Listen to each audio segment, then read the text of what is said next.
Hi, let's discuss stress management.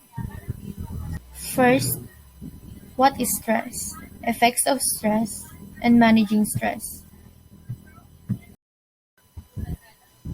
What is stress? Reaction to any change that requires an adjustment or response. The body may react with physical, mental, and emotional responses.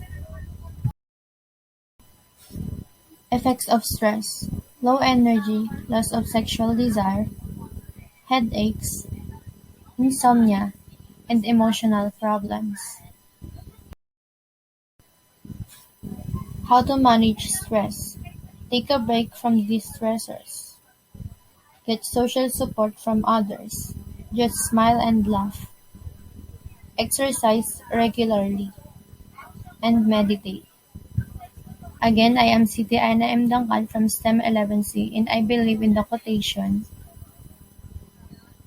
take a deep breath. It's just a bad day, not a bad life.